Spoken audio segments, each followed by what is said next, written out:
Dear love, this is it. This is the day that we're waiting for. The start of our lifetime adventure as one. Wala nang tayo, wala nang ikaw, kundi palagi nang tayo. Ikaw ay anghel na bumaba sa lupa para sa dibdib ang puso ko. Wow, may bag! Oh, Tara, ito ka ba?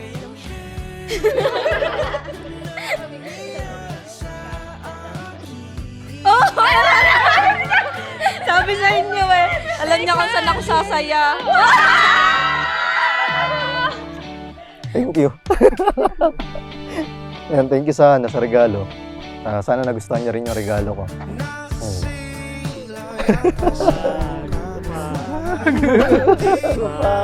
Thank you sa pera.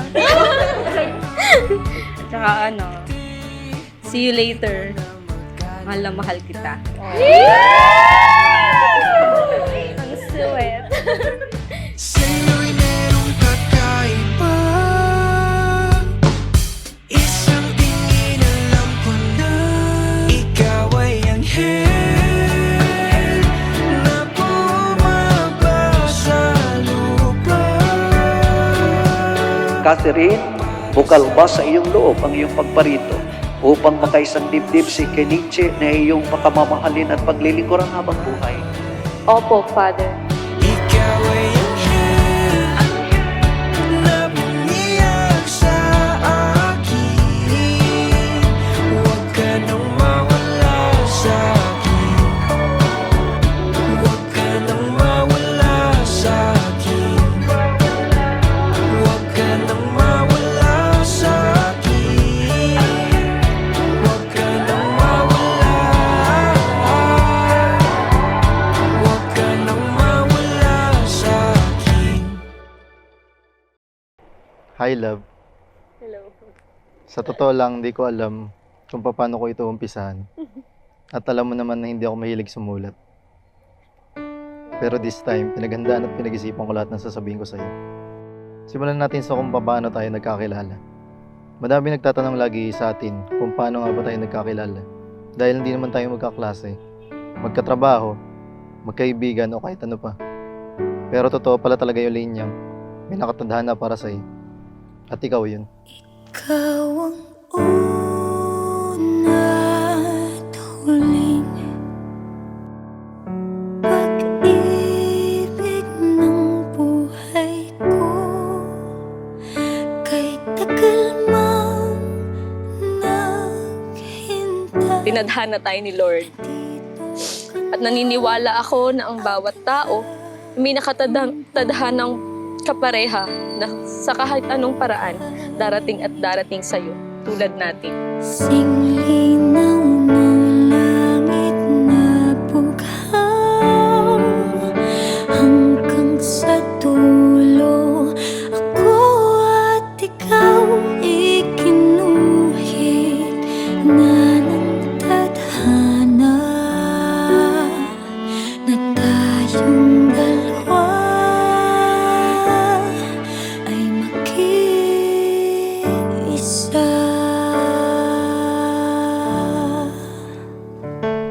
To my love, Loves Kidu. Sana magustuhan mo ang simpleng regalong ito. Tanda ito na ang nalalapit natin paglalakbay sa buhay natin bilang mag-asawa.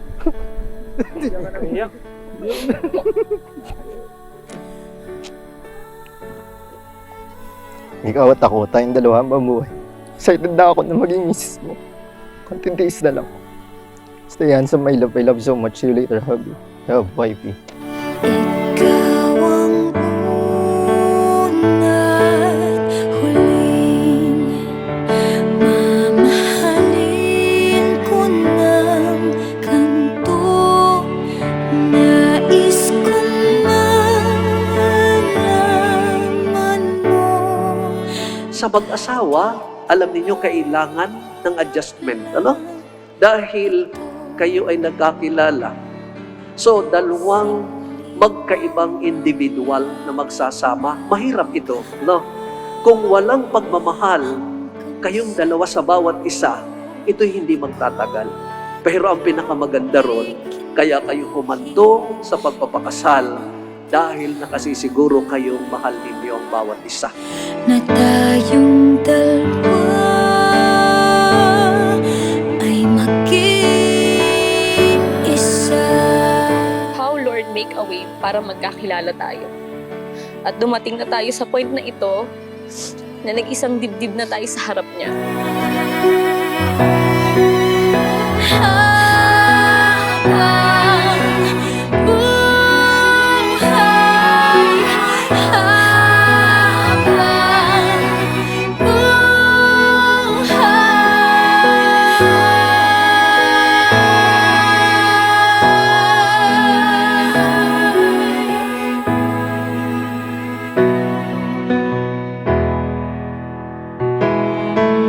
Singlit na unang Kenichi, bukal ba, sumasang-ayon ka ba na maging asawa si Catherine na narito ngayon alinsunod sa batas at mga alituntunin ng ating banal na simbahan? Opo, Father.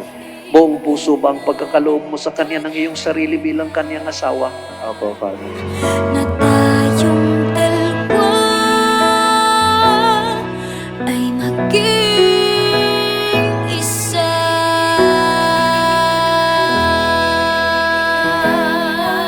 I'm very grateful to our Lord God for having you to be my destined wife. As we are entering a new chapter in our lives, I promise to make you laugh, and to laugh together. I promise to never lose spark and to always do the little things to make you happy.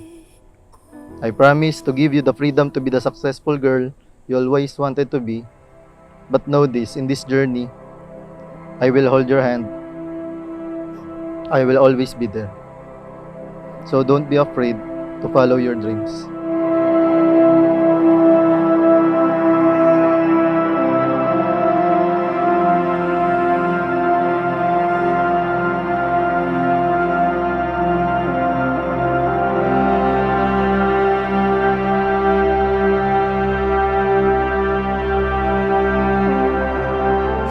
Thank you, love, sa pagmamahal.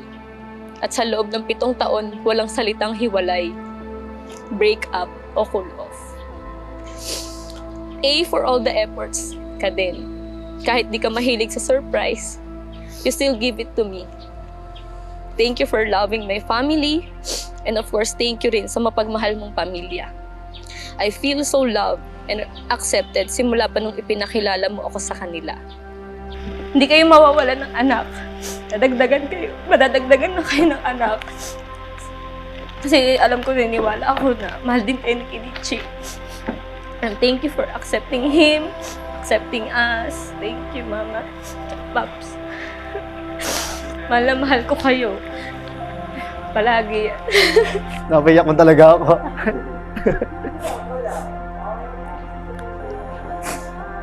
Salamat sa lahat. Salamat sa pagpapalaki sa akin na maayos. Yun lang po. Gagawin ko lahat namin ni Kenichi para mapasaya kayo palagi.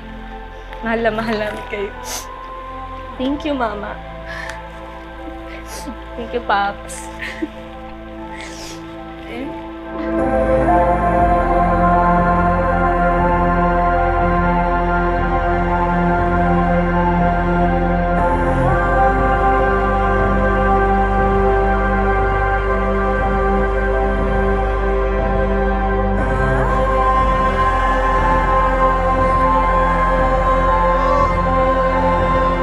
I promise to listen, to hear, and to always consider your feelings and thoughts as we travel together on this journey. I promise to be your faithful husband, to love you when the sun shines, when the rain falls, in sickness and in health, till death do us part. I love you. I can't be a perfect wife, but I'll try to be the best. With God's grace, we will be good parents to our soon-to-be children. And I promise to be honest and faithful to you forever. I love you so much, husband.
Ganda eh.